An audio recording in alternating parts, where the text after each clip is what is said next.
bahwa ijazah Pak Jokowi harus dibuktikan dulu keasliannya, baru bisa kasusnya Rismon dibawa ke pengadilan. Itu salah. Benar gak sih Roy Suryo tuh menuduh Pak Jokowi ijazahnya palsu, benar gak? Ya dengan mudah kita bisa temukan di YouTube banyak sekali. Kan? Menistakan nggak seseorang? Menistakan dong. Masa ada orang menuduh-nuduh nggak boleh dilaporin, bilang kriminalisasi. Ini kan sudah berjalan berbulan-bulan isu ini. Seharusnya masa sih nggak ada satu pakar hukum pun yang menyadari bahwa alih-alih ribut ke media sosial maupun media konvensional, bawa aja ke PT UN. Itu juga menjadi pertanyaan. Iya, saya menjadi a priori ketika kebisingan itu sangat besar tapi tidak mendidik publik. Kasus hukum dugaan ijazah palsu Pak Jokowi ini seolah menjadi panggung politik. Kalau kita petakan di masyarakat kita ini hanya pada yang percaya pada Roy Suryo atau percaya pada Joko Widodo gitu, bukan pada percaya pada apa fakta yang sebenarnya. Apakah sesederhana yang disuarakan oleh para netizen? Ya udah Pak Jokowi muncul ke publik, tunjukin ijazahnya, nih ijazahnya asli apa enggak? Apakah dengan Pak Jokowi membuka kemudian selesai? Tidak juga. Dengan pendapat ini Bapak ini Pak Sugeng nih kayaknya termul nih kayaknya nih.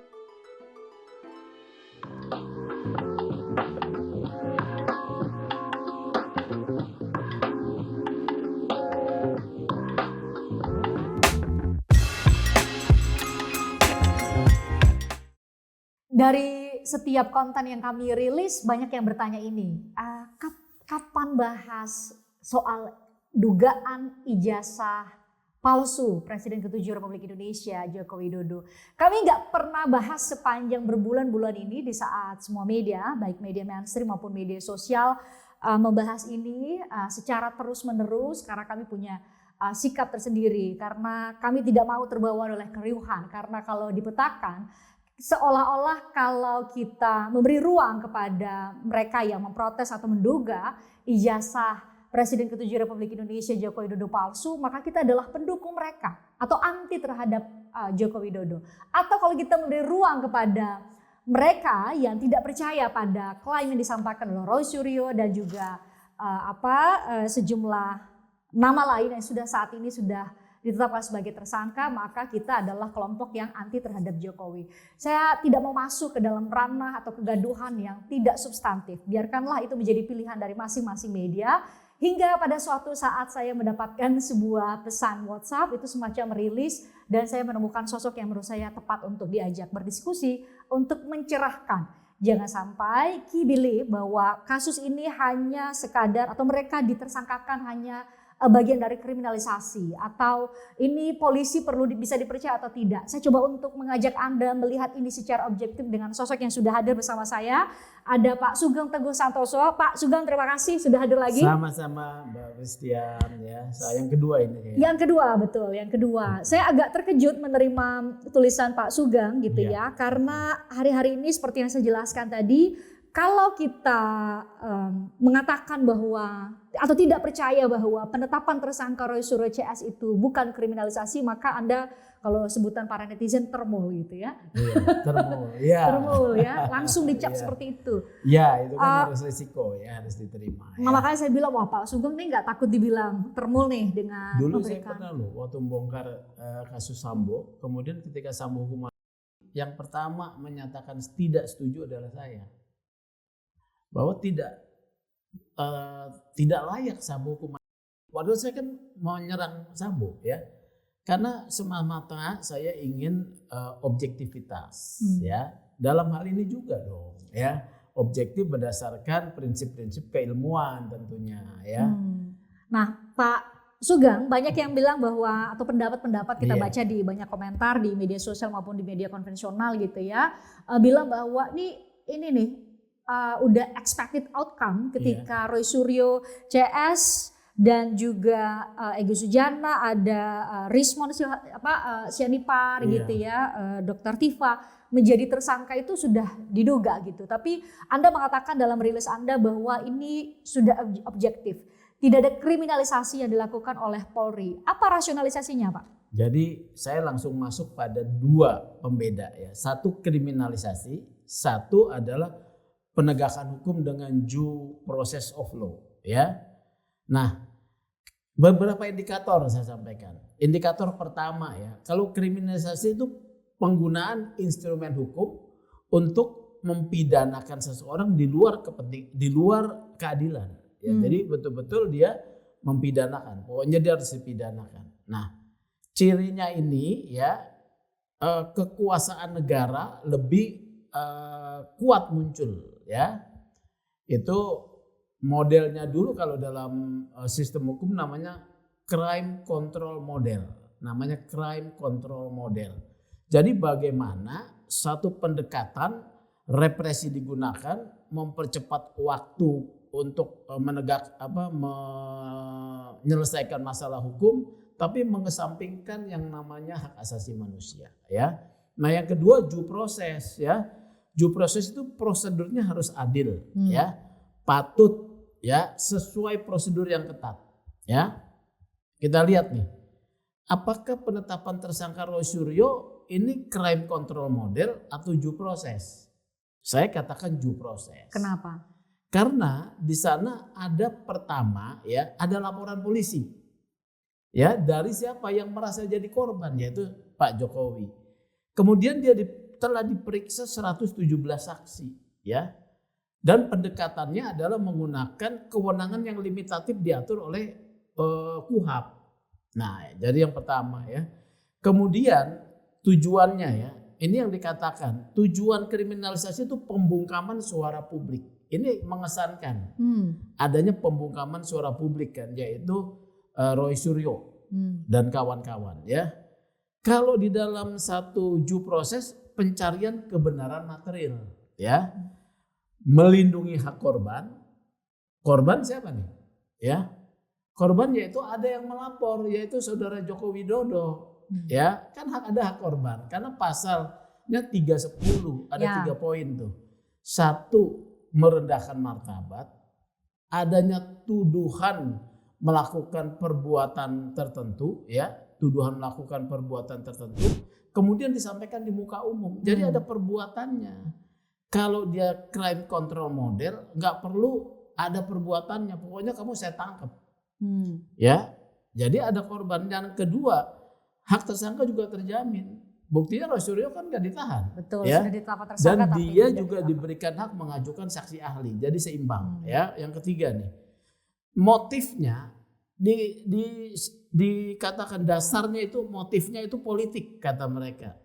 Tapi motif dari kasus ini adalah adanya laporan polisi, alat bukti. Ya, disampaikan laporan polisi ada dong, ya, alat bukti dan adanya perbuatan pidana. Jadi dalam pidana tuh begini, Mbak Webres ya. Dalam pidana yang diminta pertanggungjawaban pidana adalah perbuatan yang mengandung unsur kesalahan. Perbuatan mengandung unsur kesalahan. Perbuatan mana yang sedang diperiksa? Kita yang paling dasar. Pasal 310 itu kan pencemaran nama baik. Ya. Saya dituduh ijazah saya palsu, kan menistakan nama baik saya, ya. Kemudian disampaikan di muka umum. Ini juga menggunakan media elektronik, ya. Makanya dikenakan pasal juga undang-undang internet, ya, undang-undang IT. Jadi ini udah kelihatan nih.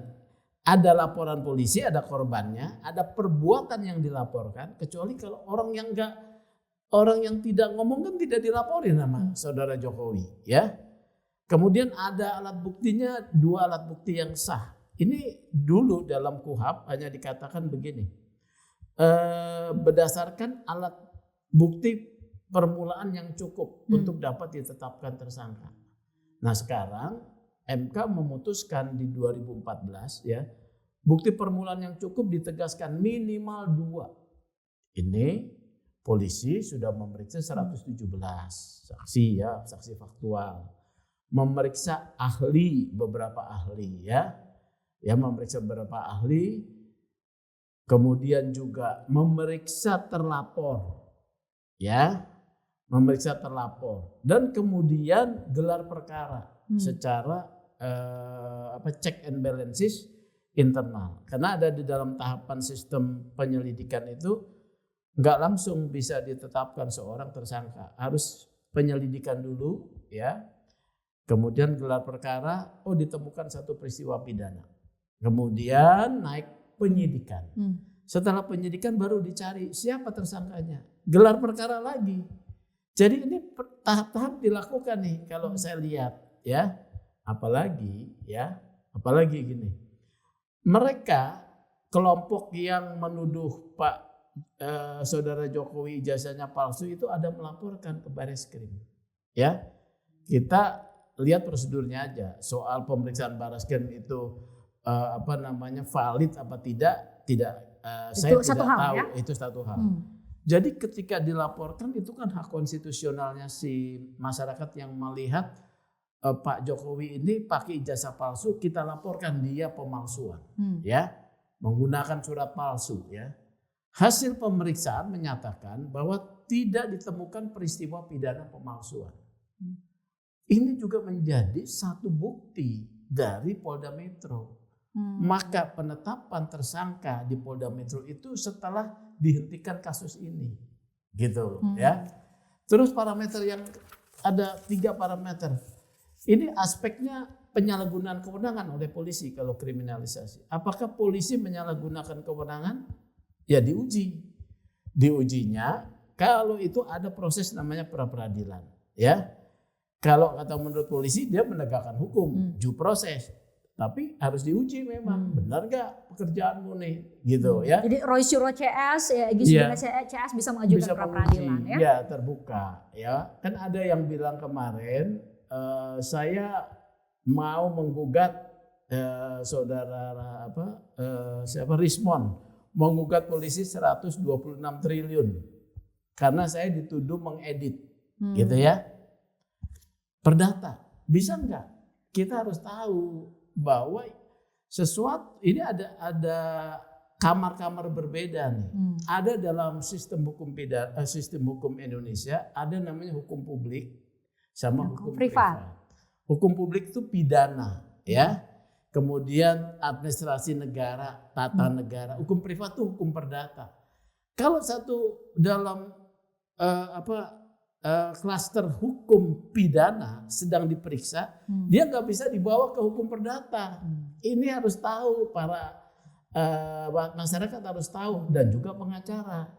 Tidak bisa gitu loh. Jadi ujiannya bahwa polisi apakah melakukan satu penyalahgunaan kewenangan tetap dalam wilayah hukum publik. Pidana, apa ya? Itu pra-peradilan. Dari situ kita tahu apakah sudah sesuai hukum. Iya, begitu ya. Sudah sesuai dengan prosedur hukum atau tidak. Ya, jadi itu. Jadi ini kriminalisasi atau bukan, menurut saya ini masih di dalam satu proses kewenangan polisi, ya, yang belum diuji, ya. Pasal yang dikenakan pasal pencemaran nama baik, kemudian fitnah. Ada yang menarik di sini, ya. Fitnah ini selain pasal tadi yang saya katakan ya, pencemaran nama baik harus dibuktikan. Pasal 310, 311 ya KUHP. Iya, ya. Ini ada yang menarik di sini ya, pasal 310 sama 311. Kalau 310 kan 3 tadi unsurnya. Satu, merendahkan atau menista kehormatan. Kedua, menuduh sesuatu yang spesifik, ijazahmu palsu. Ketiga, disampaikan di muka umum. Kalau saya berdua ngomong ini, nggak bisa saya dilaporin. Kita 4 mata, saya menuduh Mbak Fris ini ijazahnya palsu, saya nggak bisa. Ya, tapi karena ada perbuatan faktualnya di ruang publik bisa. Nah kemudian kenakan pasal 311 ini menjawab kan ada beberapa ahli bahkan tokoh harus dibuktikan dulu pidananya.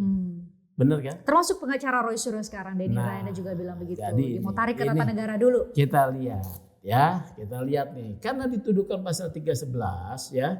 Ini beberapa yang harus perhatikan. Dalam pasal 311 ya, justru dikatakan pelaku atau terdakwa oleh hakim dibolehkan untuk membuktikan kebenaran dari yang dituduhkan. Salah satu unsurnya.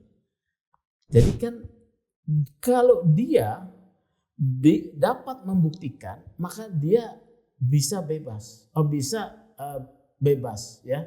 Sekarang pertanyaannya, membuktikannya di mana? Di klasternya hukum pidana apa perdata atau tata usaha negara? Tata usaha negara juga wilayah hukum publik. Kalau diterapkan pasal 311, artinya Roy Suryo dan kawan-kawan harus membuktikan di depan persidangan. Dia sudah harus terdakwa dulu. Gitu loh ya. Jadi dia harus sudah jadi terdakwa dulu, baru posisi hakim ini muncul. Tidak bisa dibuktikan di luar. Dari proses hukum atau proses persidangan. Iya, di luar proses persidangan. Misalnya ngomong ini hasil analisis ini begini, gini. Itu harus dibawa ke persidangan, dia bawa. Tetapi posisinya sudah terdakwa dulu. Kalau sudah terdakwa berarti 3 level sudah terlewat itu. Penyidikan status tersangka sudah kena. Kemudian dinyatakan oleh jaksa bahwa perkara umumnya dikatakan sudah lengkap atau P21. Ketiga dibawa ke pengadilan statusnya terdakwa.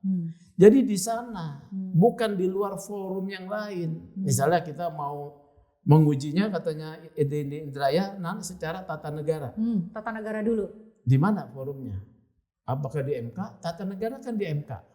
Itu untuk yang namanya menguji undang-undang. Terhadap undang-undang dasar. Iya, ya. Uji materi ya. Kalau di MA ya tata negara yaitu uji materi peraturan di bawah undang-undang. Bukan menguji ini. Ada PT-UN ya. Siapa yang digugat di PT-UN? UGM bisa. Makanya ini bisa buat masukan mereka. UGM digugat ya terkait dengan diterbitkannya ijazah. Nah di PT-UN nih ya. Jadi UGM dinilai sebagai pejabat tata usaha negara yang menerbitkan surat keputusan meluluskan Pak Jokowi dan memberikan ijazah itu cacat. Digugat. Ya boleh nih omongan Denny nih. Denny ngomong gak secara spesifik digugat di PT-UN? Dari kutipan media sih enggak ya? Enggak. Karena beliau adalah guru besar hukum tata negara mengatakan dia akan memberikan. Nah makanya ini banyak yang bicara gak paham. Ya, harus seorang praktisi yang tahu tentang sistem hukum Indonesia dengan lengkap, baik pidana, tata usaha negara, perdata ya. Nah kalau dia gugat ke PT-UN, ya dia harus ijazah ini kan sudah terbit lama ya. Sementara batasan untuk bisa menggugat itu 90 hari. Ada daluarsanya. Ada ya? daluarsa. Kalau dia mau menggugat dengan dasar sebagai perbuatan faktual pejabat tata usaha negara ya, jadi dia harus bikin fiksi hukum. Jadi seakan-akan saya baru tahu nih, lu cabut nggak? Kalau enggak nanti saya naik keberatan ke PT-UN. Jadi pakai surat. Masalahnya Pak Sugeng, saya nggak tahu dan saya belum pernah berbincang langsung dengan para pihak dalam hal ini adalah Roy Suryo dan lain-lain ya. Tapi kalau Pak Sugeng menyebutkan bahwa itu 90 hari tadi batasan waktunya ya. Ini kan sudah berjalan berbulan-bulan isu ini. Seharusnya masa sih nggak ada satu pakar hukum pun yang menyadari bahwa alih-alih ribut ke media sosial maupun media konvensional, bawa aja ke PT-UN. Itu juga menjadi pertanyaan. Ini kalau saya keluarkan begini saya dikira termol nih. Tapi kita mau objektif ya. Kita bisa ke PT-UN. Jadi misalnya untuk menguji kan UGM ikut tertuduh ya. UGM dibilang sebagai berpihak pada Pak Jokowi. Jadi gugat saja UGM sebagai perbuatan faktual. Perbuatan faktualnya yang mana? Yaitu ketika misalnya rektor mengatakan UGM telah menerbitkan ijazah.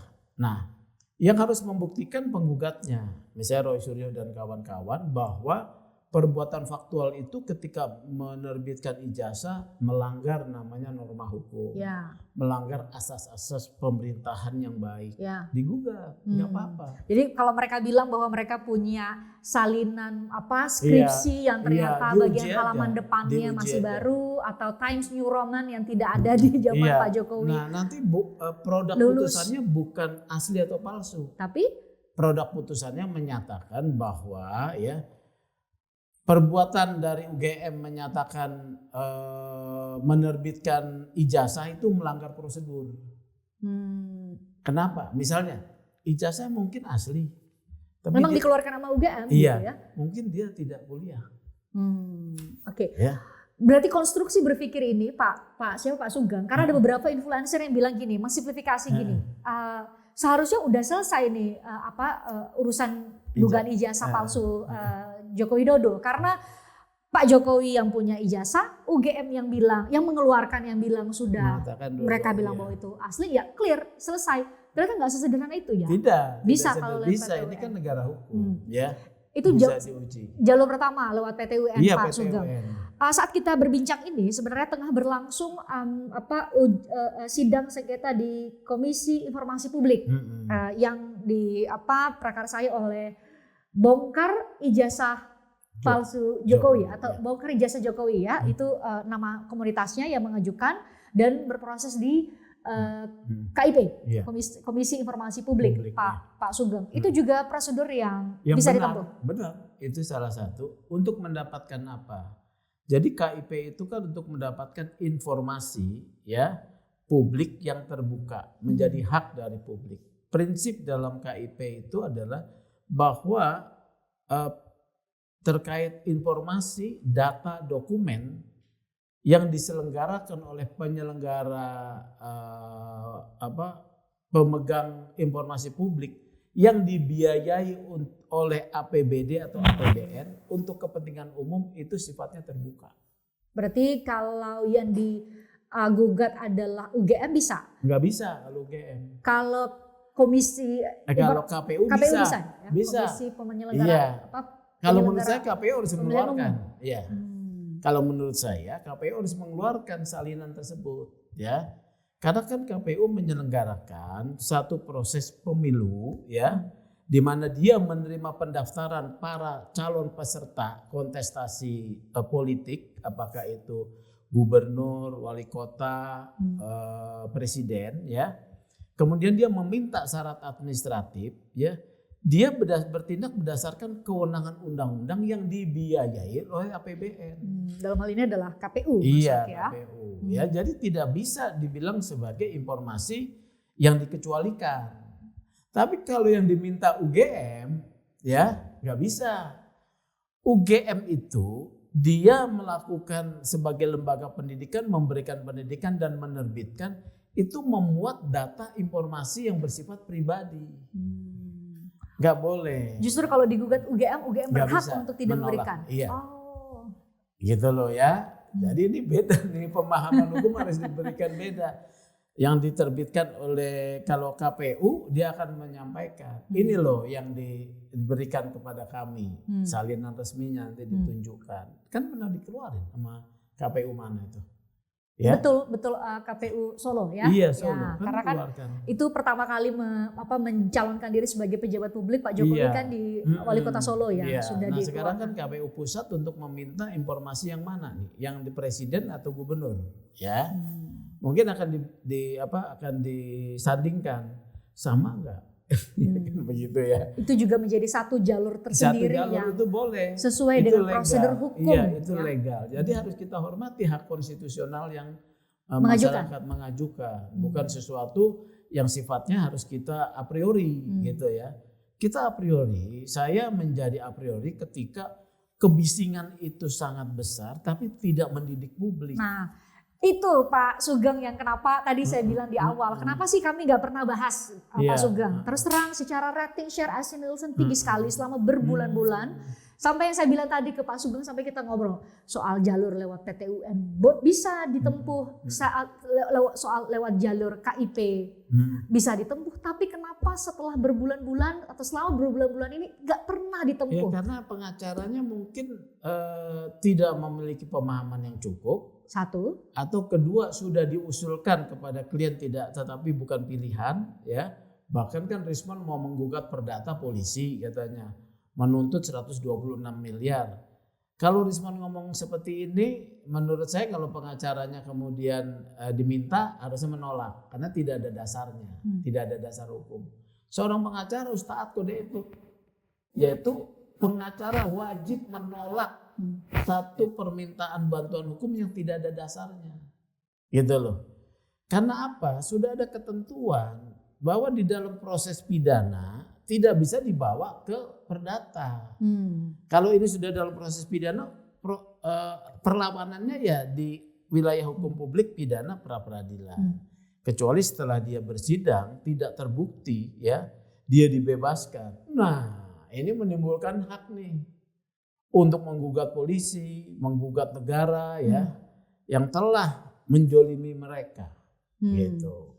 Ya, kita tidak mau mendegradasi mungkin tujuan baik dari Pak Roy Suryo gitu ya, Bang Rismon. Saya sendiri secara pribadi sangat mengenal Bang Rismon, Dr. Tifa, ada siapa Pak Egy Sujana dan lain-lain ya. Pak itu mungkin sebuah bagian dari perjuangan mereka. Ya. Tetapi tentu kita berharap bahwa perjuangan untuk mewujudkan keadilan ya, karena merasa mungkin sudah dibohongi selama ini, tetapi jangan sampai juga dilakukan dengan cara melawan hukum. Ya, itu satu hal. Tidak berdasarkan hukum lah. Tidak berdasarkan melawan hukum, tapi tidak ada dasarnya. Ya.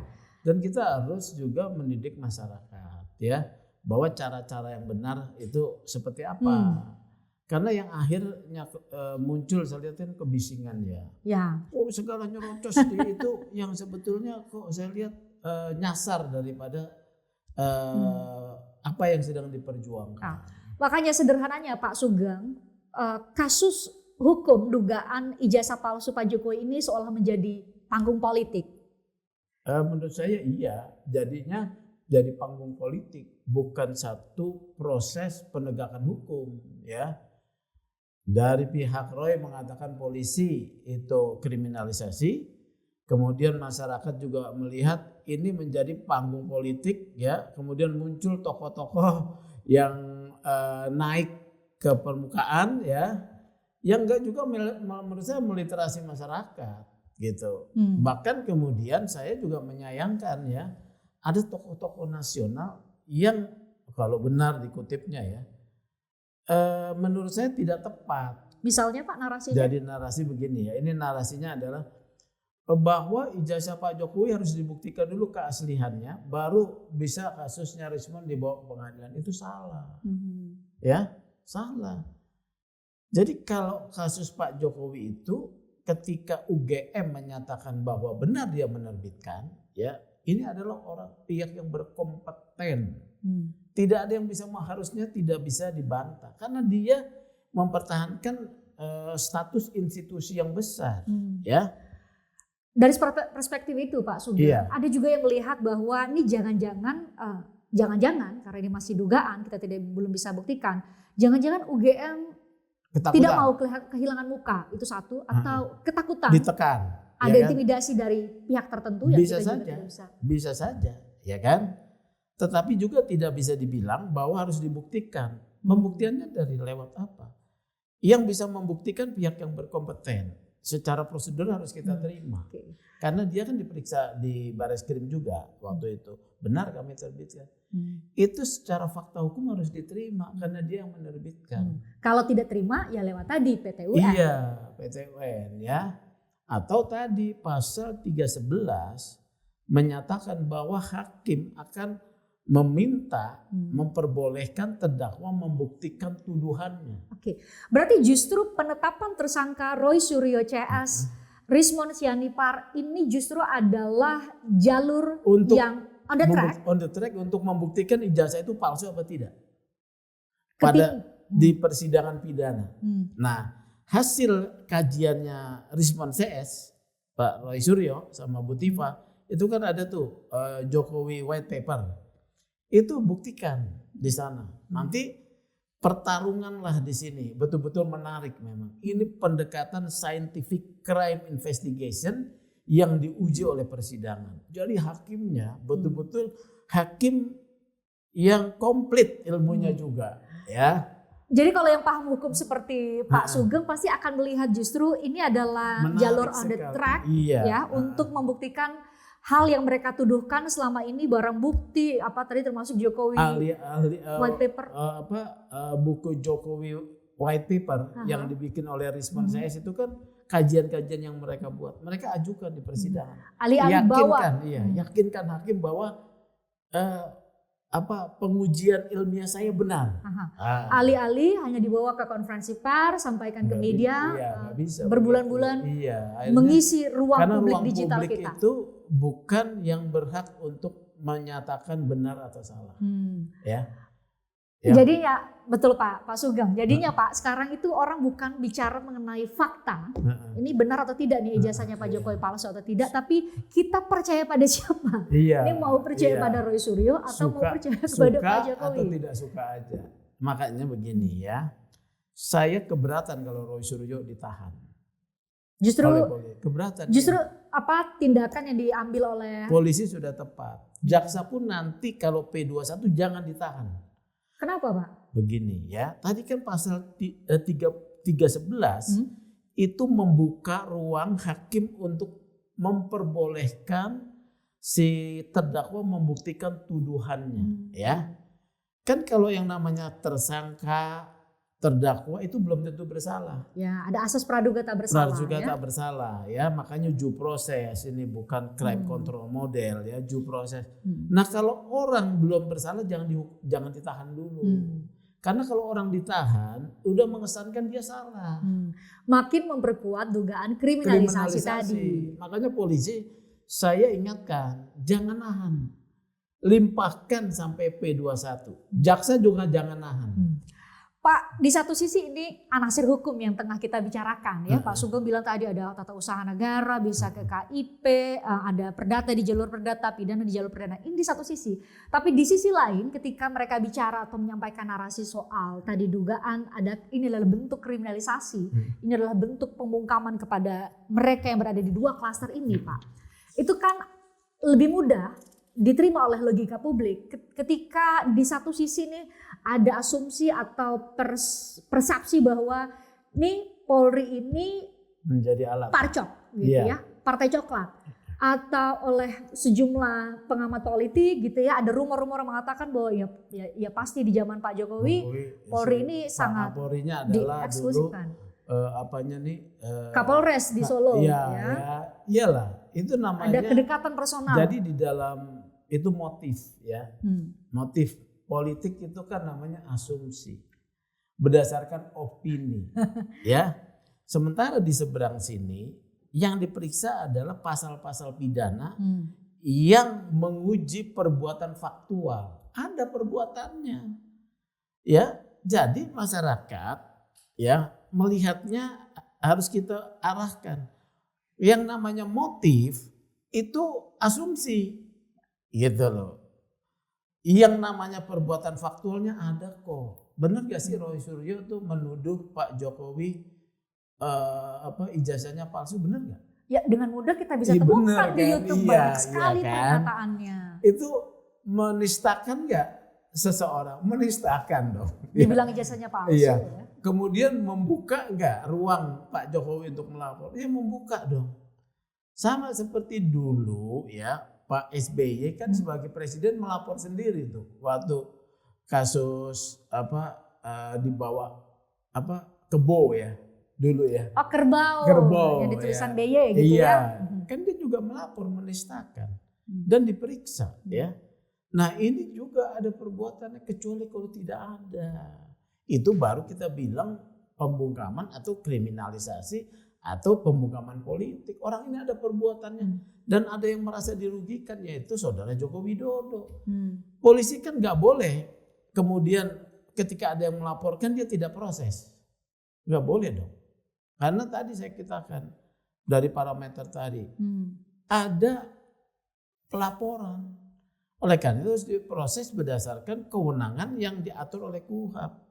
Nah tadi sudah dikatakan 117 saksi, ada saksi ahli pidana, ada ahli bahasa, ada sosiologis, ada digital forensik ya, kan diperiksa semua.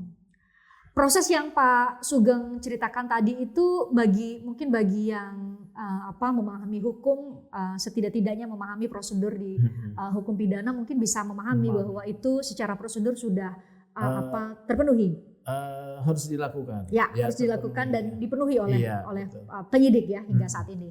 Tapi kan itu agak susah untuk menjelaskan kepada masyarakat pada umumnya Pak yang mungkin tidak punya background hukum gitu ya. Sehingga tadi yang saya bilang kalau kita petakan di masyarakat kita ini hanya pada yang percaya pada Roy Suryo atau percaya pada Joko Widodo gitu, bukan pada percaya pada apa fakta yang sebenarnya.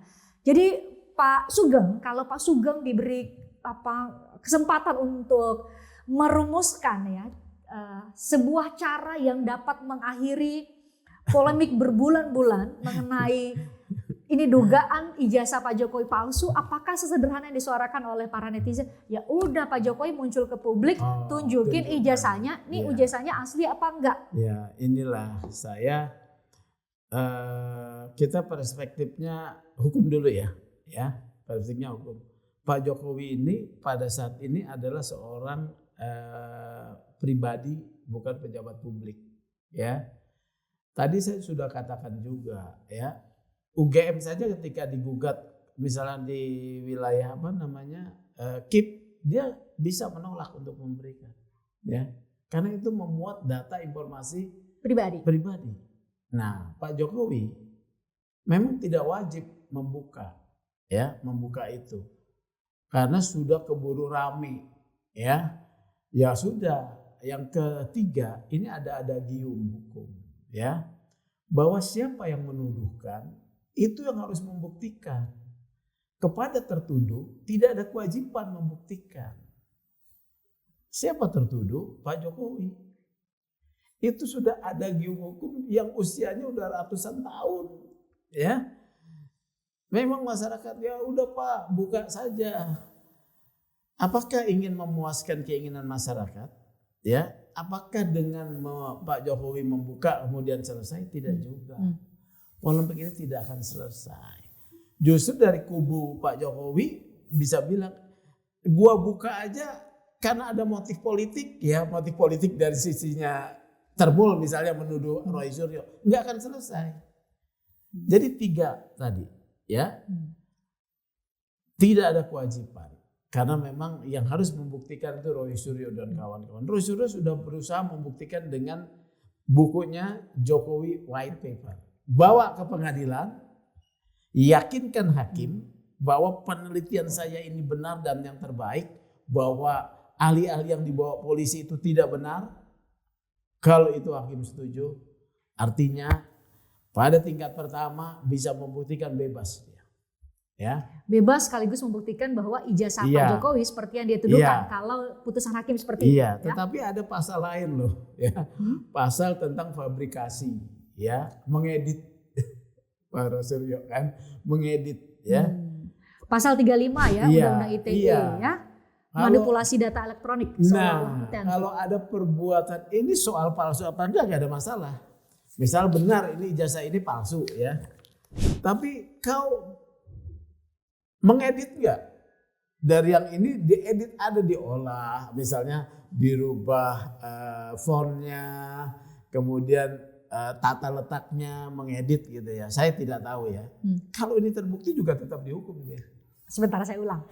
Walaupun data pembandingnya memang palsu. Palsu ya. Yang dia misalnya palsu, tapi dia edit gitu. Pasal 35 Undang-Undang ITE tetap terbukti. Tetap terbukti. Karena itu kan perbuatan faktual mengedit ya. Gitu loh ya. Ini hati-hati nih. Ini pasalnya sudah dipasang berlapis nih. Ya. Nah, kalau dia bisa membuktikan bahwa saya tidak mengedit. Ternyata memang betul tidak diedit. Bebas dia. Tapi kalau ini memang ini palsu nih ya. Tapi diedit kena dia. Gitu, kena pidana. Jadi kita harus tahu hukum pidana itu ya. Itu hukum yang untuk melindungi kepentingan masyarakat, kepentingan individu ya, terkait perbuatan-perbuatan manusia yang mengandung unsur kesalahan. Masa ada orang menuduh-nuduh nggak boleh dilaporin, bilang kriminalisasi. Gimana sih yang kriminalisasi itu menurut saya kasus apa? Kasus Vina. Kasus Vina itu kriminalisasi. Yang sampai saat ini ada 7 terpidana masih ya. Kan? Itu karena kita tidak tahu perbuatannya apa. Mereka pun tidak ada di TKP ketika ya. Kalau ini kan terpublikasi perbuatannya nih. Ada perbuatan faktual yang disorot dengan kacamata hukum pidana. Ya. Gitu. Tadi Pak Sugeng baru sampai dari kacamata hukum. Kalau saya ulangi lagi pertanyaannya, kalau Pak Sugeng diberi kesempatan untuk menyelesaikan polemik mengenai dugaan ijazah palsu ini secara hukum tadi, secara non hukum gimana Pak? Gak bisa Mbak ya. ini tidak ada kekuatan apapun yang bisa menghentikan pengguliran ini, karena ada beberapa faktor. Media massa butuh rating karena di sana hidup matinya mereka, ya. Kemudian masyarakat kita dipahami oleh kelompok-kelompok tertentu senang diberikan yang namanya hal-hal bombastis, ya, hiperbolik. Jadi kita ini berada pada tataran masyarakat yang menurut saya kurang literasi, ya, mudah percaya pada informasi yang tidak kemudian didalami. Kemudian lagi yang saya sayangkan, orang-orang yang merasa memiliki kapasitas hukum, ya bahkan orang-orang sangat terkenal, ngomongnya juga salah, kayak Pak Mahfud, Susno, ya, kemudian Pak Jimli ini repot loh, dia bilang juga semuanya harus dibuktikan dulu di pengadilan. Loh, jadi lewat jalur apa dalam sistem hukum Indonesia, ya, kan ada hukum privat tadi, ada hukum publik. Sekarang kita sedang masuk dalam proses hukum publik, ya, yang namanya hukum pidana. Kamu menuduh Pak Jokowi menggunakan ijazah palsu, Bareskrim sudah menghentikan. Sekarang Pak Jokowi melaporkan kamu, kemudian kamu jadi tersangka, di mana dalam pasal 311 salah satu unsurnya dia bisa membuktikan palsu atau tidak di persidangan. Ya sudah, ikuti itu. Kalau kita mau taat hukum, buktikan. Saya meyakini ini pembuktian, Rismon kan ahli. Sudah digital forensik. Nanti diadu dengan ahlinya dari polisi. Ya. Berulang lagi deh kasus Jessica, ya. Iya, ini menarik, kasus ini masih akan bermain kira-kira 6 bulan ke depan masih akan ramai. Ya Pak Sugeng bisa bilang begitu ya, karena mungkin by data juga. Pada saat persidangan kan akan terbuka tuh. Ya. Ahli siapa yang diperiksa, dipertontonkan. Ini menjadi scientific crime investigation sesungguhnya. Dan publik berhak untuk mengetahui ya, karena kan pasti sidangnya terbuka dan dibuka untuk umum. Pak Sugeng bilang tadi ini mungkin 6 bulan lagi atau bahkan sampai proses persidangan mungkin masih akan menjadi mendapat sorotan publik yang luar biasa. Tetapi harapannya tadi Pak Sugeng bilang ini semua media bahas dan lain-lain. Ini baru kali pertama kami bahas, Pak. Saya sudah sampaikan tadi di awal dan saya pun memilih-milih orang yang saya ajak ngobrol ya. Jangan sampai kemudian misleading gitu ke masyarakat atau penonton kami sehingga penonton tuh bisa dapat manfaat lah pada saat lihat. Tapi jangan sampai juga dalam 6 bulan ke depan ini masih ini aja gitu. Karena masalah bangsa ini kan banyak ya Pak. Ada dugaan korupsi wush, ada masalah mengenai banyak hal kalau untuk kasus hukum saja, belum lagi kasus politik, belum lagi isu ekonomi. Jadi mari kita sama-sama menaruh dalam meliterasi lah. Yang paling penting masyarakat diliterasi dengan benar. Ini adalah kontribusi saya sebagai ketua IPW untuk masyarakat, ya, supaya masyarakat memberikan diberikan pemahaman, akhirnya mengerti, oh begitu. Jadi Bapak kalau dituduh dengan tulisan Bapak atau dengan pendapat ini, Bapak ini Pak Sugeng nih kayaknya termol nih kayaknya nih dengan pendapat ini. Tidak ada soal buat saya. Dan waktu kasus Sambo juga, ya, saya juga udah diserang menerima uang banyak. Jadi memang saya dedikasikan lah ya pengetahuan saya itu untuk meliterasi masyarakat. Nggak ada soal. Ya diuduh, wah ini dapat berpihak sama polisi nih, ini termul nih. Apalagi dikaitkan dengan posisi saya sebagai pengurus PSI, ya. Nggak ada soal. Karena saya percaya kita harus berpikirnya benar, adil dalam pikiran, dan kita harus berani sampaikan, ya. Makanya saya minta polisi, jaksa, hakim jangan menahan Roy Suryo. Berikan kesempatan dia sampai membuktikan di persidangan. Begitu putusan berkekuatan tetap, baru eksekusi. Iya, eksekusi. Itulah menunjukkan untuk menepis yang namanya di sini kriminalisasi dan penggunaan abuse of power aparatur. Itu jalan tengah yang bisa dilakukan ya. Iya. Dan berikan kewenangan yang besar dan sudah ditunjukkan oleh Polda Metro, bebas mengajukan ahli. Karena memang due proses itu penghormatan terhadap korban juga melindungi hak asasi tersangka. Jangan dikurangin haknya. Gitu. Pada akhirnya nanti kan kalau dibawa ke pengadilan pun dengan bawa 311 tadi ya, 311 KUHP, Pak Roy Suryo, Bang Rismon Sianipar, Punya Dr. hak Tifa untuk membuktikan. punya hak untuk membuktikan apa yang selama ini mereka sampaikan ke publik, dibawa ke ruang Pengadilan, sidang iya. dan nanti Palu Hakim yang akan menentukan. Memutuskan. Tetapi ada dua probabilitas Pak Sugeng, bisa jadi mereka tetap diputus bersalah, atau bisa jadi membuktikan bahwa ijazah Pak Jokowi Itu palsu. itu palsu. Iya. Ada dua Tergantung probabilitas. hakim. Nah sekarang yang menjadi kunci adalah independensi peradilan.